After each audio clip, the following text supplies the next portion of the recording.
Assalamu alaikum wa rahmatullahi wa barakatuh. Welcome back to another talk in this Ramadan series. And now we've reached that point in Ramadan where we're in the martyrdom days of Imam Ali. So we are the days of the 19th, from the 19th of Ramadan to the 21st of Ramadan are the days of martyrdom of Imam Ali, and that's why we'll be talking about him today. So as we all know, Imam Ali is our first Imam, right? He was appointed as the leader after the Holy Prophet. And there's so much that Imam Ali has taught us, and there's so much that we can take away from his life, such as that, Imam Ali, he lived a very, very simple life. He lived with contentment and satisfaction in a very ordinary house. He wore very simple clothes. And people would ask him, why he lived such a simple life, despite the fact that he was the caliph, he was the leader of all of the Muslims. And to that, Imam Ali would reply that I want to live a simple life so that the poor people of my nation can relate to me. And that's how Imam Ali was. And Imam Ali, he was also a very kind and generous man. He would always support and do everything that he could to help the poor of the community. And he especially gave extra attentions to the orphans. And so much so that once one of his companions, he said, how I wish that I also was an orphan so that I could receive that love and kindness from Imam Ali, because that's how he treated the orphans.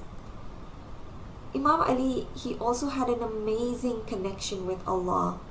He has taught us how to pray to Allah, how to make dua to Him.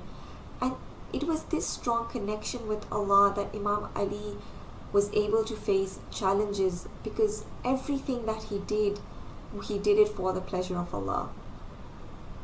Right, so as I mentioned, because we are in the days of the martyrdom of Imam Ali, today we will look at some of the events that took place in Imam Ali's life that led up to him being martyred. Right, so let's get started.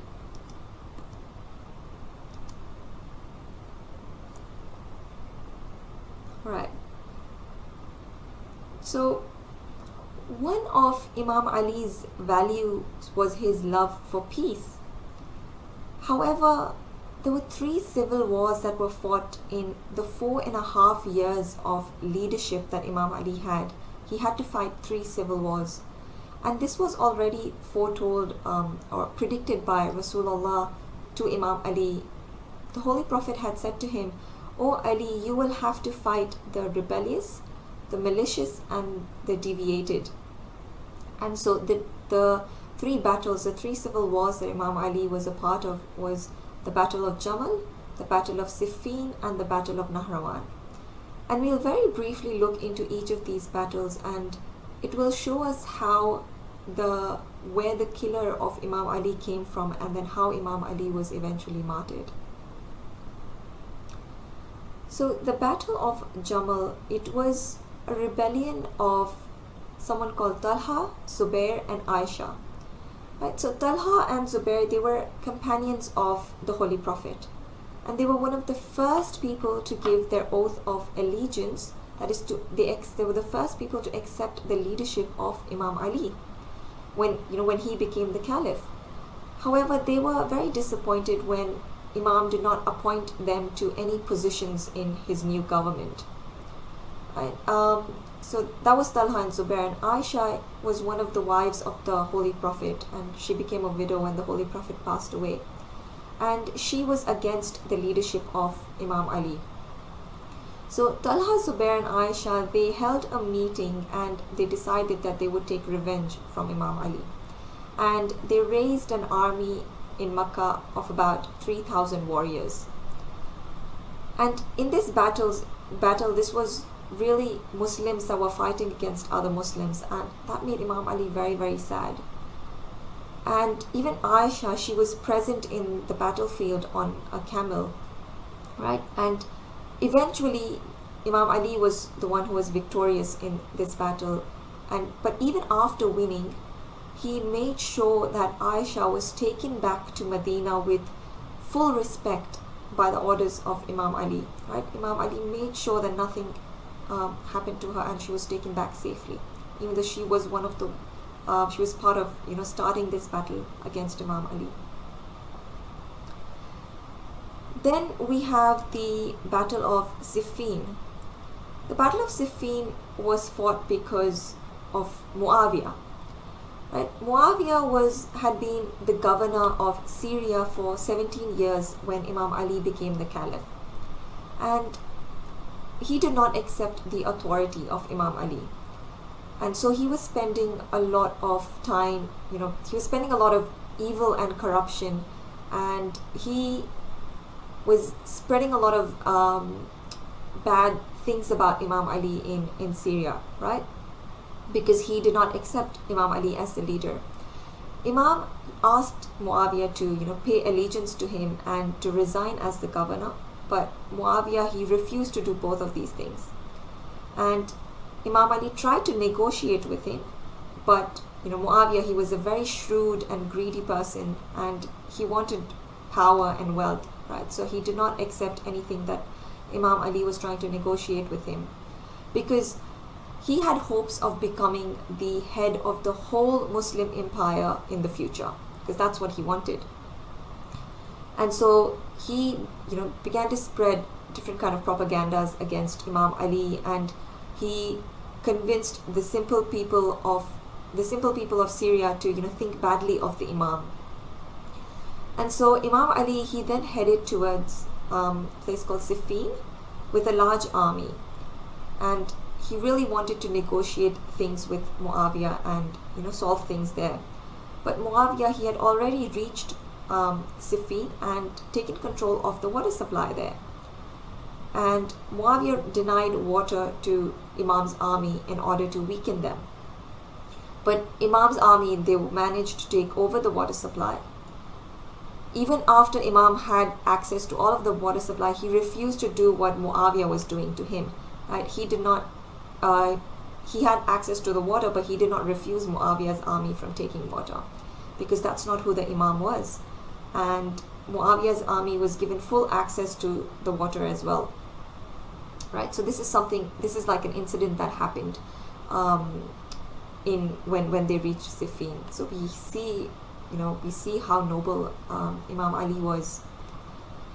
And so Imam Ali, he had high hopes that the negotiations with Muawiyah would work. And he tried for a whole month, but the whole month they had failed negotiations, and eventually war broke out. Right? So the Battle of Zifein started. And in this battle, Imam Ali was very close to defeating Muawiyah, and Muawiyah was very surprised by that. And so because he was losing, Muawiyah and his advisor, his name was Amr ibn As, they played a trick on the people to insist that the war should stop. And Imam Ali had to stop the war despite the fact that he was very, very close to defeating Muawiyah. Because what happened was that a new group called the Khawarij, they arose. Right? So when Muawiyah played the trick, this new group arose, and these people, they were very devout, and they were on Imam's side, right? They were on Imam's side against Muawiyah. But they were fooled by the trick of Muawiyah, and they made Imam Ali stop the battle because they wanted to find a resolution, right, between themselves and Muawiyah. But eventually, the Khawarij, they realized that Muawiyah and Amr ibn As, they were tricking them, right? And they were exposed, Muawiyah was exposed as a mischief maker and a criminal. And so the Khawarij, they began to repent, right? But they also demanded that Imam Ali had made a mistake. They claimed that Imam Ali had made a mistake and Imam Ali should also repent. And because of this, they started to misunderstand Imam Ali. They misunderstood the imamat, and so they stood up against Imam Ali then. They became very extreme in their views and their beliefs, and so they stood up against Imam Ali, and which led to the Battle of Naharwan. which is the battle that Imam Ali had to fight against these group of people called the Khawarij. And so these people, they gathered at a place called Naharwan, and Imam Ali went there to try to negotiate with them and to try to make them see sense and try to explain things to them. And from about 12,000 of these Khawarij people, about 9,000 were able, they were convinced by Imam Ali, but the rest of them, they insisted on fighting Imam Ali. And as a result, a battle broke out, the Battle of Naharwan, and most of the people were killed, but a few of them escaped. And from these few people who escaped, there was also a man called Abdurrahman ibn Muljim who escaped, right? And so after Abdurrahman and some of these other people had escaped, there were three people who met, and they decided that they're going to now kill three people. They're going to kill Imam Ali, they're going to kill Muawiyah, and they're going to kill Amr ibn As, right? And they believed that by doing that, they would restore peace in the community. And so Abdurrahman ibn Muljim, he was assigned to kill Imam Ali in Kufa. So now what happened was, Imam Ali was in Kufa, and on the morning of the 19th of Ramadan in the year 40 AH, Imam Ali, he woke up and he went to Masjid al-Kufa to lead the Fajr prayers. And Imam Ali, he recited the azan, and he took his place in front of the mihrab to begin leading the prayers. And all of the worshippers, they lined up behind him. And Abdurrahman ibn Muljim, he was in the first line. He was standing in the first line behind the Imam praying.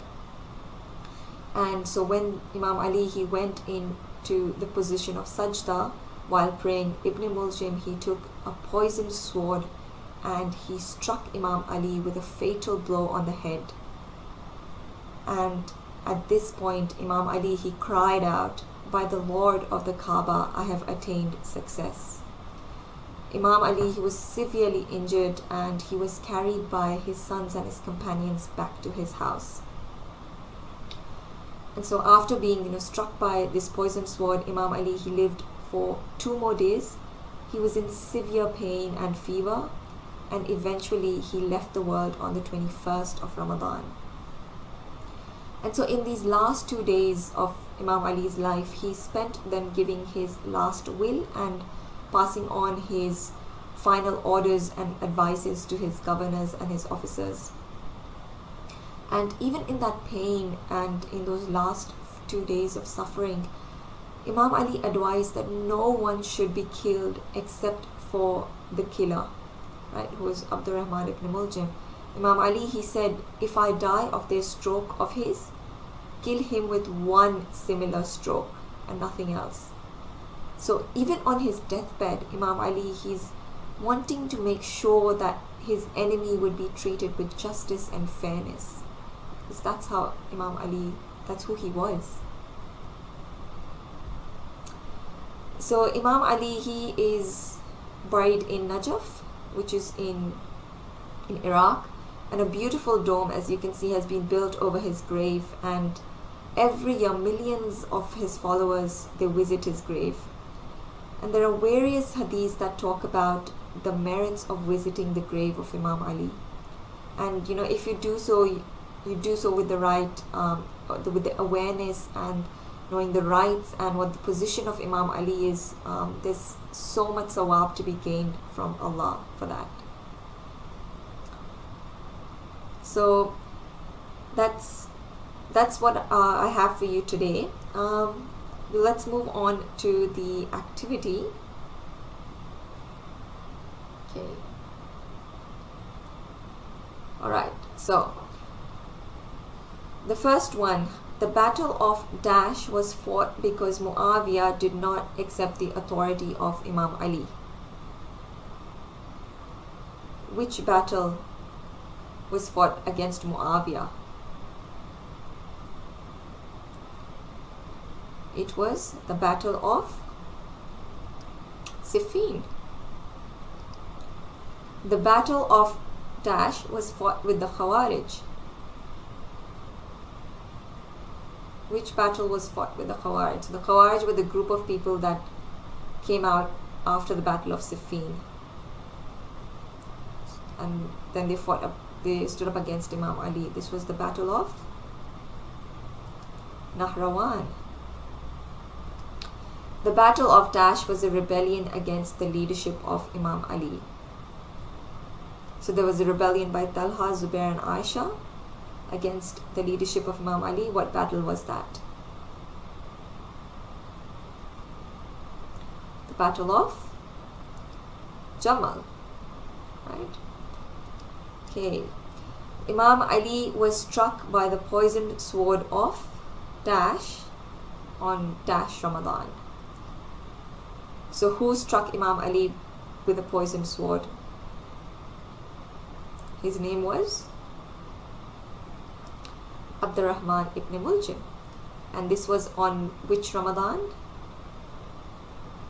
The 19th of Ramadan. Alright, last one. Imam Ali is buried in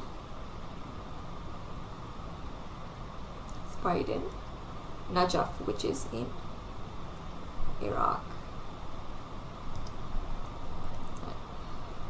Right, so that's all for today. Before we finish off, let's quickly just reflect back on Imam Ali's goodness, right? And from what we've talked about today, you know, we looked at the various battles that Imam Ali had to fight, and we see that in the Battle of Zifein, where Imam Ali was fighting against Muawiyah, we looked at that incident where the people of Muawiyah, you know, they had blocked off access to water to Imam Ali. But when Imam Ali was able to get access to the water, he made sure that, you know, there was no water supply was cut off for the people of Muawiyah, right? Because Imam could not deny a basic necessity like water to anyone, even if it's an enemy. And we see about 30 years later, his son Imam Hussain, he did exactly the same things. He had exactly the same values and principles as his father. Because if you remember, when Imam Hussain, he came across Hur and his army of around 1,000 men, it was around noontime in a desert, and they did not have any water. And Imam Hussain offered the army and their horses as much water as they wanted to drink, even though he knew that Hur was sent by Yazid, who was, you know, standing up against Imam Hussain. And so we see the kind of the character that Imam Ali had, that Imam Hussain had. And we also see that, you know, Imam Ali, he had to fight all of these civil wars with the Muslims, because he did it because he had to protect the interests of the Muslim community. But even while fighting these civil wars, he always made sure to show respect and humanity to them, despite they showing him enmity. He didn't do what his enemies did to him. Even if the enemy was bad, he was still very respectful. He treated them with kindness, and he always showed humanity to them, right? And we can see that in the Battle of Jamal, even though Aisha had stood up against Imam Ali, he still showed her a lot of respect and made sure that she was taken back respectfully. And even the way Imam Ali treated the people after the wars, it was very, very respectful. And, you know, we see that he was giving access to water to his enemies. This shows us the nobility of character that Imam Ali had. And, you know, that's the kind of people we want to try to be like, and that's what we want to take away from Imam Ali as well. So I hope there's something useful that you've taken out of today's talk, and that's it for today, and we will see you back soon, inshallah. Khuda Hafiz.